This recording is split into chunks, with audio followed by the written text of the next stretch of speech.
Hey, Joe from Mindshore here. What is capitalism? There are 3 points that I want to make about capitalism, all borrowed from Capitalism, the Unknown Ideal. Number 1, capitalism is about individual rights. Number 2, the moral justification for capitalism. And number 3, capitalism is mind-centered. Point number 1, it's a system for leaving individual free.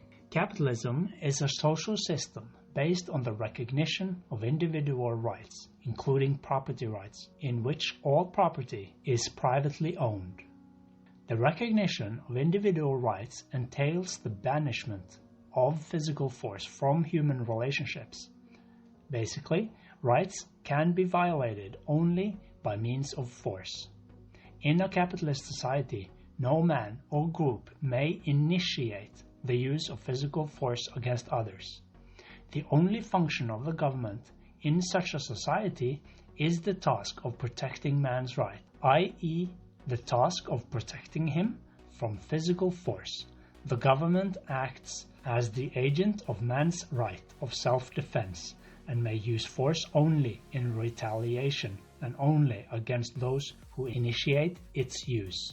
Thus, the government is the means of placing the retaliatory use of force under objective control.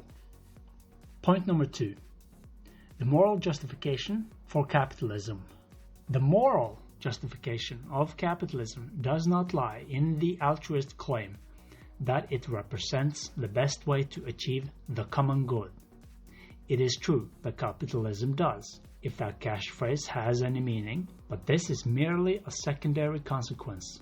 The moral justification of capitalism lies in the fact that it is the only system consonant with man's rational nature, that it protects man's survival qua man, and that its ruling principle is justice.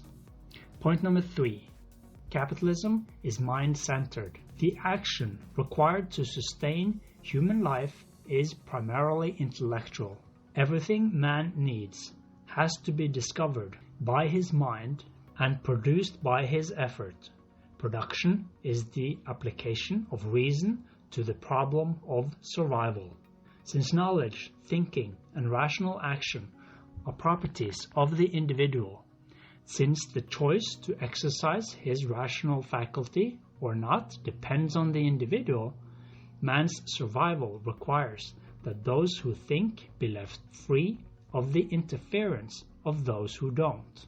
Since men are neither omniscient nor infallible, they must be free to agree or disagree, to cooperate or to pursue their own independent course, each according to his own rational judgment.